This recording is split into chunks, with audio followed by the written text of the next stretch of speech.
Hello everyone. सबसे पहले आप सभी को नवरात्रि की ढेर सारी शुभकामनाएं। और बच्चों, कुछ समस्याओं के चलते, सेटअप की समस्याओं के चलते हमारी वीडियो लगातार नहीं आ पा रही थी। तो अब से हम कम से कम कोशिश करेंगे कि आपके लिए वीडियो एक प्रॉपर रेगुलर इंटरवल पे आती रहें। ठीक है। आज बच्चों हम लोग बात करने वाले हैं क्लास 12th के chapter molecular basis of inheritance के कुछ इम्पॉर्टेंट क्वेश्चंस को। तो ये प्रैक्टिस क्वेश्चन का पार्ट फर्स्ट रहेगा, जिसमें हम कुछ क्वेश्चन डिस्कस करेंगे। आने वाले और समय में इनके कुछ और टॉपिक्स पर क्वेश्चन हम आगे पढ़ते रहेंगे। ठीक है। तो चलिए समय नहीं बर्बाद करते हैं और शुरुआत करते हैं अपने सबसे पहले क्वेश्चन के साथ। बेटा, क्वेश्चन आपको यहाँ पर लिखे हुए दिखेंगे। ठीक है। और उसको हम सॉल्व भी करते रहेंगे। ठीक। तो आपको अगर रीड करने में कुछ प्रॉब्लम होगी तो मैं साथ में रीड करते रहूँगा, आप उसको सुनकर भी क्वेश्चन लिख सकते हैं। ठीक। तो चलिए, जो पहला हमारा क्वेश्चन है वो है which of the following is not associated with a deoxy ribo nucleotide. Option A phosphoester bond, B glycosidic bond, C phosphodiester bond और D more than one option is correct. तो पहले तो आप बेटा ये समझिए कि न्यूक्लियोटाइड क्या होते हैं। ठीक है। तो सबसे पहले हम ये समझते हैं कि व्हाट आर न्यूक्लियोटाइड्स। तो बेटा अगर किसी एक न्यूक्लियोटाइड की हम बात करें तो आप सभी को पता है कि एक जो न्यूक्लियोटाइड है वो बना होता है एक नाइट्रोजनस बेस, एक पेंटोस शुगर और एक फॉस्फेट ग्रुप का। तो ये वो तीन चीज़ें हैं जिनसे मिलकर आपका एक न्यूक्लियोटाइड बनता है। बेटा नाइट्रोजनस बेसिस दो प्रकार के होते हैं, प्यूरीन और पिरिमिडीन। ठीक है। और पेंटोस शुगर का मतलब है कि एक ऐसा मोनोसेक्राइड जो 5 कार्बन कंटेनिंग है, और एक फॉस्फेट ग्रुप जो हमको फॉस्फोरिक एसिड से मिला है। बेटा नाइट्रोजनस बेस में प्यूरीन और पिरिमिडीन है। जब कोई नाइट्रोजनस बेस पेंटोस शुगर के साथ जुड़ता है तो जो स्ट्रक्चर बनता है उसे हम कहते हैं न्यूक्लियोसाइड। और जब कोई न्यूक्लियोसाइड जुड़ता है फॉस्फेट ग्रुप के साथ तो हम कहते हैं उसे न्यूक्लियोटाइड। अब यहाँ पर क्वेश्चन में डीऑक्सी राइबो न्यूक्लियोटाइड कहने का मतलब है कि किस प्रकार का शुगर जो है वो इस न्यूक्लियोटाइड में मौजूद है। तो बेटा अगर हम बात करें यहाँ पर पेंटोस शुगर की तो वो 5 कार्बन कंटेनिंग जो शुगर का कंपाउंड होगा वो मान लेते हैं उसका स्ट्रक्चर कुछ इस प्रकार से है।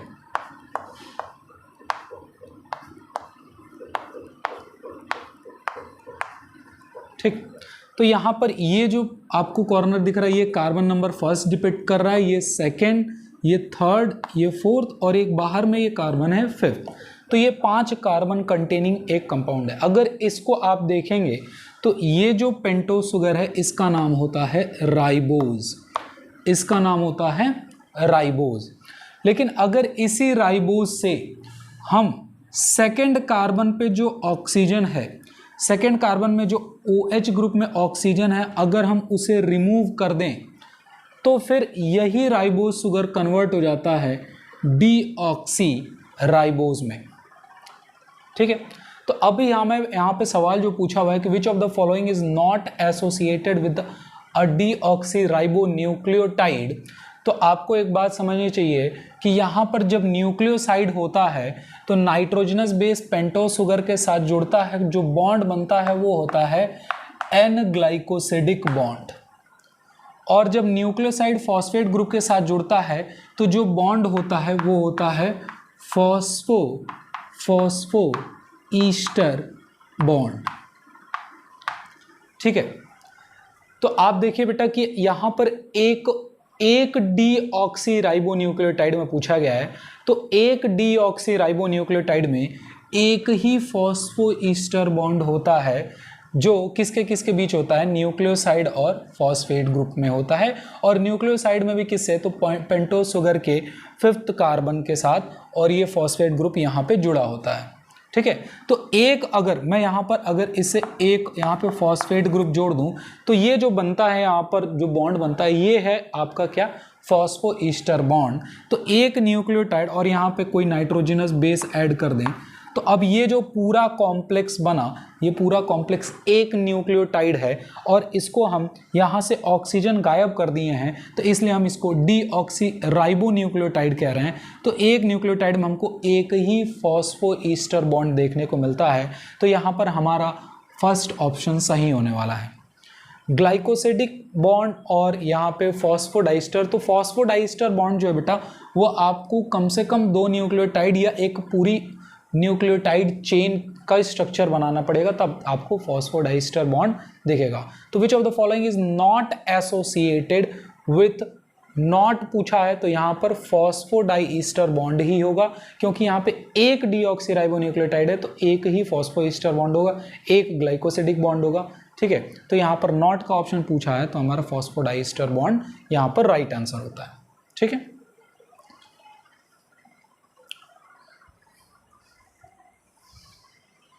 चलिए तो अपने अगले क्वेश्चन पे चलते हैं हम, हमारे अगले क्वेश्चन पे चलते हैं।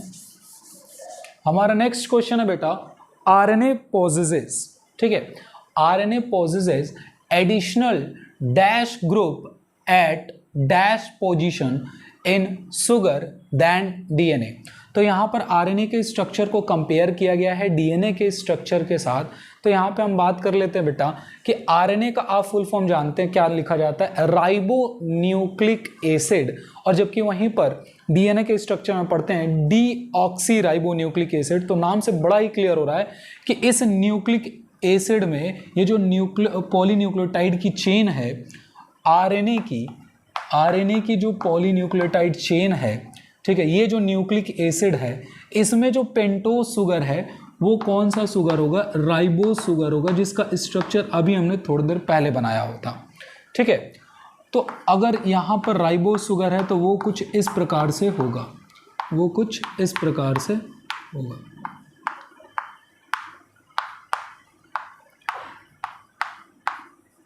अगर इसी के सेकंड कार्बन से हम ऑक्सीजन हटा दें तो वो डीऑक्सीराइबोज होता है, ये आप जानते हो।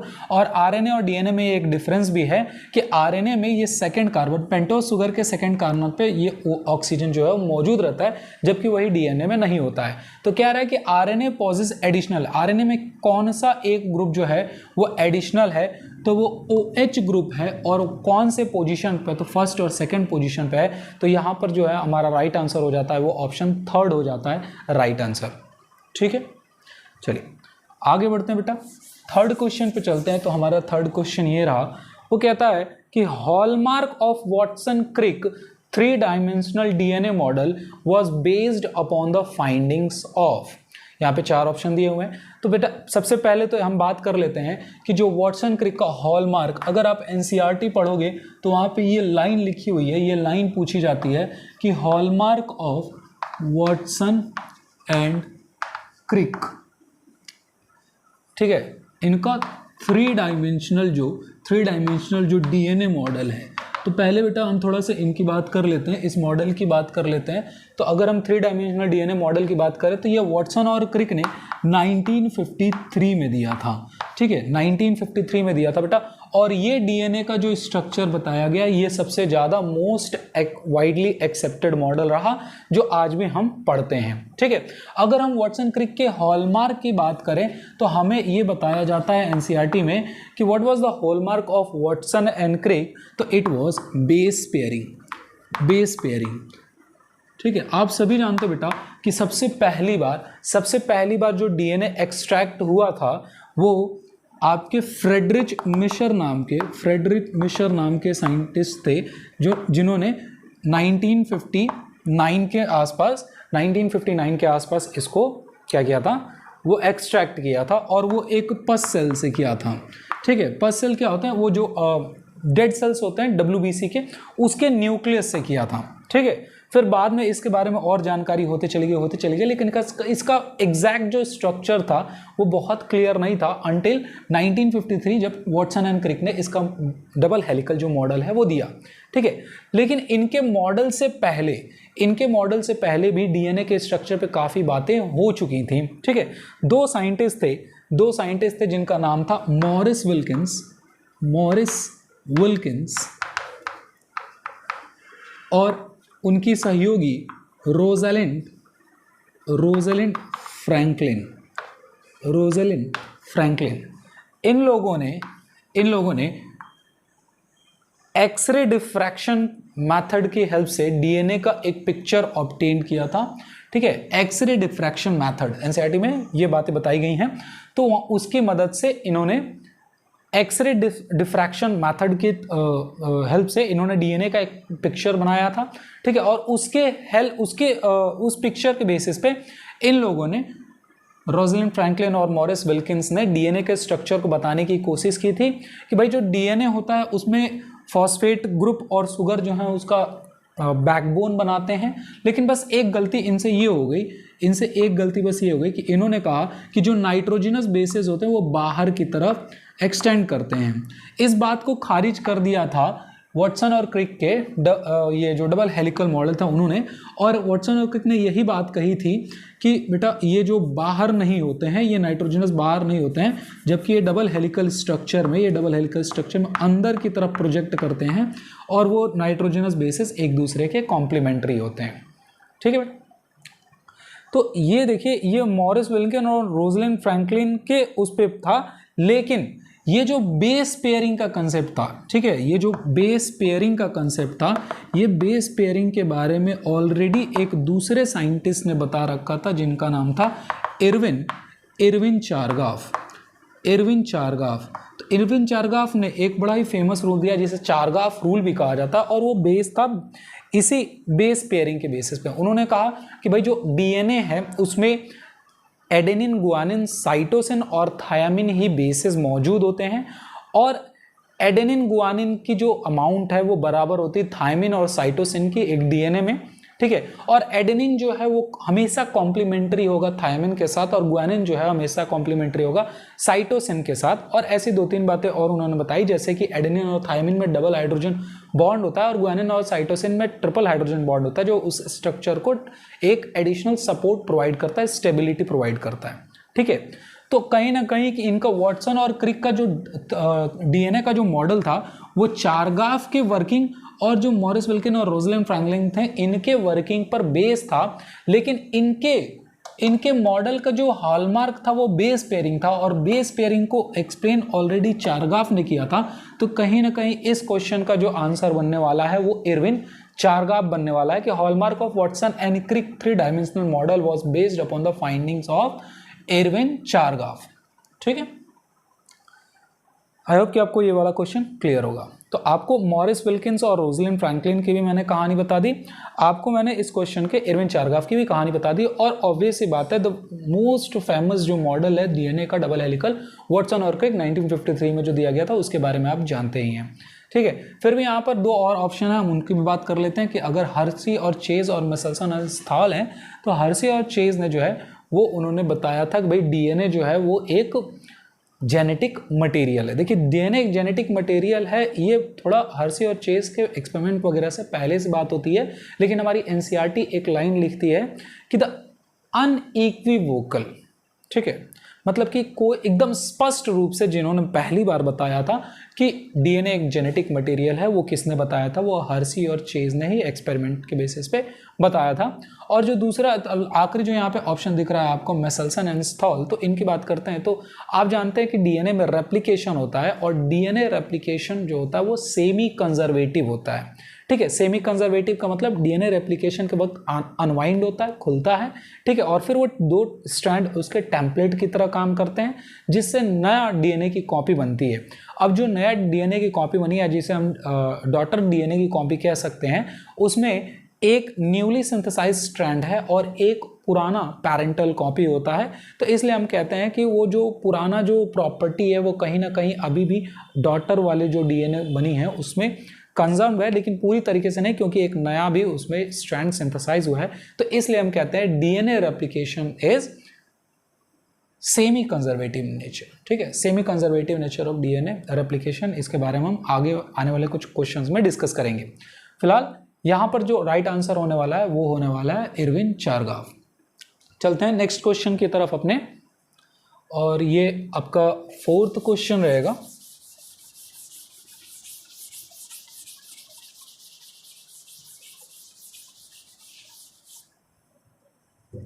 चलिए, तो यहाँ पे 4th क्वेश्चन है कि the number of glycosidic bond associated with DNA of diploid human cell are. तो number of glycosidic bonds.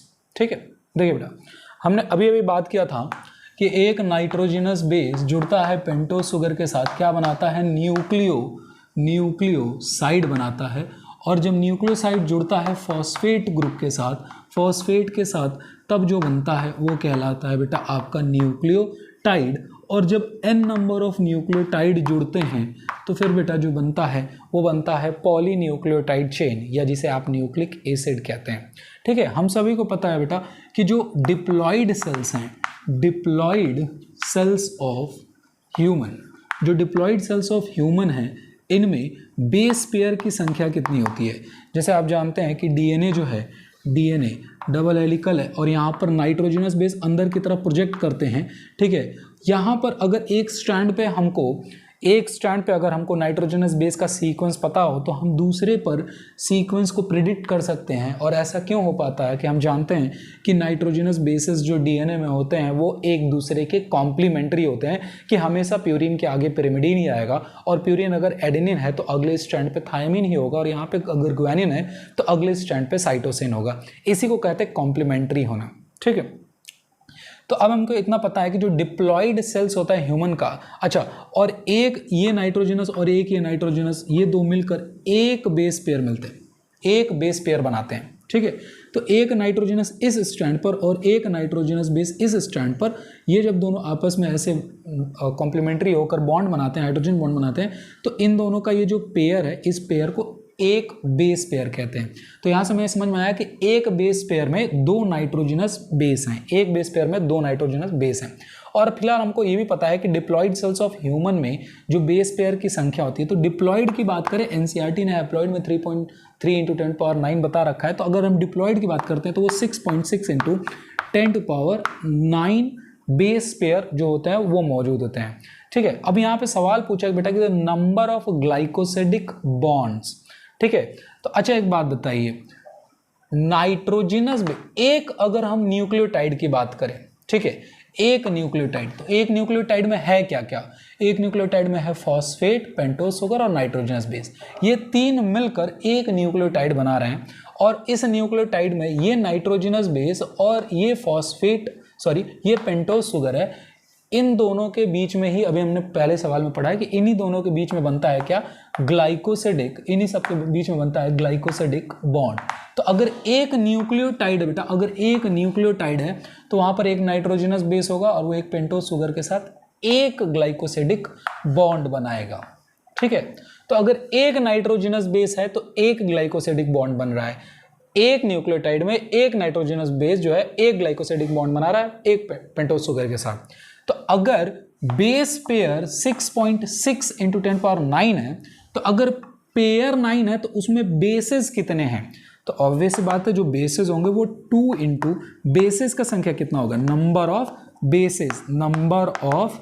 Bases कितने होंगे, 2 × 6.6 × 10⁹ तो कुल इतने बेसेस होंगे एक डिप्लॉयड सेल ऑफ ह्यूमन में, एक डिप्लॉयड सेल ऑफ ह्यूमन में कुल नंबर ऑफ बेसेस जो होंगे वो इतने होंगे। ठीक है, अब अगर एक नाइट्रोजनस बेस एक ग्लाइकोसिडिक बॉन्ड बना रहा है तो इतने नाइट्रोजनस बेस इतने ही ग्लाइकोसिडिक बॉन्ड बनाएंगे। तो यहां पर जो हमारा राइट ऑप्शन होने वाला है वो ऑप्शन सेकंड होने वाला है। ठीक है, चलिए अब चलते हैं अपने आखिरी सवाल पे। आज का आखिरी सवाल रहेगा बेटा,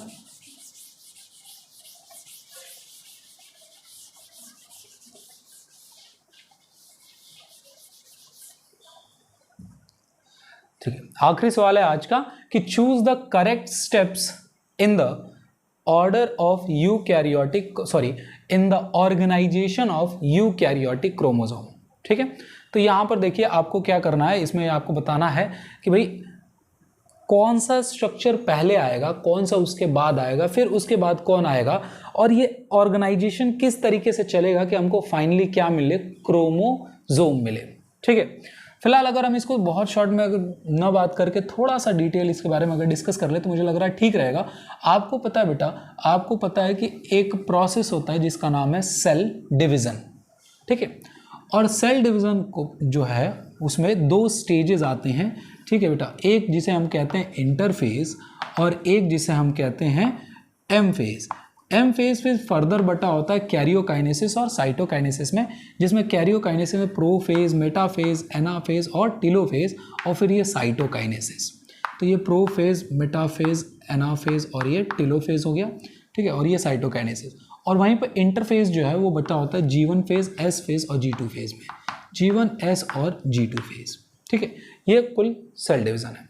ठीक, लेकिन जब सेल बेटा जब डिवाइड नहीं कर रहा होता है, एक्चुअल सेल का डिवीजन हम सभी को पता है कि वो कब होता है, एम फेज में होता है। एक्चुअल सेल का डिवीजन कब होता है, एम फेज में होता है। और इंटरफेज में एक्चुअल सेल का डिवीजन नहीं होता है। सेल का डिवीजन नहीं होता है, सेल सिर्फ अपने आप को प्रिपेयर करता है। ठीक है, ऑर्गेनेल्स वगैरह को बनाकर या फिर जो और केमिकल्स चाहिए ड्यूरिंग द एम फेज उसको बनाकर। ठीक है, यानी इंटरफेज में कोई डिवीजन नहीं हो रहा है। जब इंटरफेज में डिवीजन नहीं होता है तो उस वक्त सेल के न्यूक्लियस में हमको थ्रेड लाइक स्ट्रक्चर्स दिखते हैं जिसे हम क्रोमैटिन मटेरियल कहते हैं। ठीक है, क्रोमैटिन मटेरियल कहते हैं। हाँ, ये वही मटेरियल है जिसे फ्लेमिंग ने डिस्कवर किया था कलर और स्टेन करके। ठीक है, लेकिन जैसे ही सेल जो है वो इंटरफेज छोड़कर एम फेज में एंटर करता है, तो अगर एम फेज में सबसे पहला फेज प्रोफेज मिलने वाला है, आप सभी जानते हैं। और प्रोफेज की अगर कैरेक्टरिस्टिक फीचर याद हो तो हम कहते हैं कि प्रोफेज में कि जो क्रोमैटिन मटेरियल स्टार्ट कंडेंसनिंग। ठीक है, और जब हम एम फेज पे चलते हैं तो हम कहते हैं कि दिस थ्रेड लाइक स्ट्रक्चर और the chromatin materials are completely condensed and they are most visible, and the condensed form of chromatin को हम क्या कहते हैं, condensed form of chromatin को हम कहते हैं क्रोमोसोम्स। तो क्रोमोसोम्स हमको कब विजिबल होते हैं सेल साइकिल में, ड्यूरिंग एम फेज। ठीक है, ये क्वेश्चन आपको याद रहना चाहिए, वैसे क्लास 11th का भी था, 12th में भी आपको ये समझना चाहिए। तो देखो बेटा, क्रोमोसोम्स जो हैं वो कब विजिबल होते हैं, एम फेज में, और ये सबसे कंडेंस्ड फॉर्म में इस फेज में आते हैं। ठीक है, इसका मतलब इससे प्रायर जो फेज है, प्रोफेज या जो इंटरफेज वाला समय है, उस वक्त क्रोमोसोम्स उतना ज़्यादा कंडेंस्ड नहीं है, उतना ज़्यादा कॉइल्ड या पैक्ड नहीं है। ठीक है, तो अगर यहाँ पर हमें जो क्वेश्चन दिए हुए हैं, अगर हमको उनको अरेंज करते हुए चलना है कि पहला कौन सा स्टेप होगा, फिर उस तो इसका मतलब हमको है कि छोटे जो मतलब यूँ कहें कि जो एकदम अनकॉइल्ड स्ट्रक्चर है या बहुत कम कॉइल्ड स्ट्रक्चर है, उससे हमको थोड़ा सा ज़्यादा कॉइल ढूंढना है, फिर उससे कॉइल ढूंढना, और फिर फाइनली हमको क्रोमोसोम तक पहुंचना है जो सबसे एकदम कंडेंस्ड फॉर्म होने वाला है। ठीक है बेटा, आप सभी जानते हो कि डीएनए जो होता है, डीएनए वो एक नेगेटिवली चार्ज मॉलिक्यूल होता है। ठीक है, और ये डीएनए जो है वो एक पॉजिटिवली चार्ज्ड प्रोटीन जिसका नाम है हिस्टोन या कुछ और नॉन हिस्टोन प्रोटीन है, उसके हेल्प से ये पैक्ड होता है। ठीक है, डीएनए अगर हम स्ट्रक्चर बनाएं, आपको यहाँ पर एक ये इमेज भी दिख रही होगी कि ये डीएनए की पैकेजिंग कैसी हुई है। ये एकदम ओपन डीएनए है। ठीक है, और यहाँ से थोड़ा सा हल्का सा कॉइलिंग है, और जैसे जैसे आगे की तरफ बढ़ रहे हैं ये कॉइलिंग थोड़ी ज़्यादा होती जा रही है, और फिर फाइनली हमको ये क्रोमोसोम्स देखने को मिल रहे हैं। तो अगर फिगर में आप थोड़ा बहुत देख पा रहे हैं तो आपको समझ में आ रहा होगा कि यहाँ पर डीएनए जो है, डीएनए अभी ऐसे ओपन है। ठीक है, और जब ये डीएनए को हम थ्रेड लाइक स्ट्रक्चर में ऐसे हम बात करते हैं कि ये थ्रेड लाइक स्ट्रक्चर है, तो इस पर ये जो हिस्टोन प्रोटीन के ऑक्टामर जो बनते हैं वो उसको ऐसे थ्रेड को रैप करते हैं।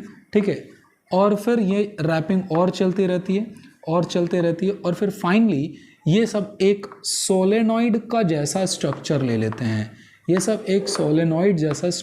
लेते हैं, जो आपको यहाँ पर देखने को मिल रहा होगा। तो हम देख रहे हैं कि पहले ये थोड़ा सा ओपन स्ट्रक्चर है, इसकी थोड़ी सी कॉइलिंग हो रही है, थोड़ी और ज़्यादा कॉइलिंग हो रही है। तो यहाँ पे फिगर में भी आप देखिए कि थोड़ी कम कॉइलिंग है, फिर उसके आगे बढ़ रहे हैं थोड़ी और कॉइलिंग, और यहाँ पे ये सोलेनॉइड जैसा आपको स्ट्रक्चर दिख रहा, और फिर फाइनली बहुत ज़्यादा आपको कंडेंस्ड फॉर्म दिख रहा है, और फिर हमें क्रोमोसोम सबसे ऊपर दिख रहा है। ठीक है, तो अगर इस क्वेश्चन के हम ऑप्शन पे जाएंगे तो यहाँ पर हमको सबसे पहला ऑप्शन मिला है कि पहले न्यूक्लियोसोम होगा।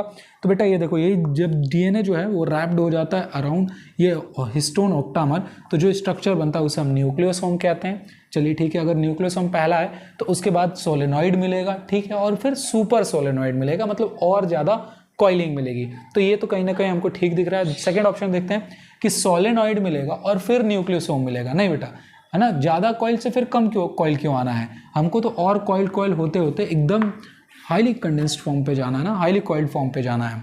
ठीक है, तो सेकंड ऑप्शन तो गलत हो गया। फिर थर्ड है कि डीएनए होगा, ठीक है, सोलेनॉइड होगा और फिर न्यूक्लियोसोम हो जाएगा, नहीं तो ये भी गलत हो गया। और फिर फाइनली चौथा है कि क्रोमैटिन होगा, फिर सोलेनॉइड होगा, फिर न्यूक्लियोसोम होगा। तो न्यूक्लियोसोम तो उल्टा अगर जाएंगे तो वो और ज़्यादा खुलता हुआ ओपन होता हुआ स्ट्रक्चर मिलेगा ना हमें, हमको कंडेंस की तरफ जाना है, हमें क्रोमोसोम की तरफ जाना है। तो ऑप्शन फर्स्ट जो है वो हमारा सही होने वाला है। ठीक है बच्चे, तो ये थे आज के लिए इतने क्वेश्चंस। मुझे लग रहा है कि आपको ये चीज़ें थोड़ी यूज़फुल लगी होंगी। अगली वीडियो में हम और क्वेश्चंस के साथ आएंगे और इम्पोर्टेंट क्वेश्चंस के साथ आएंगे। Till then, thank you so much, take care.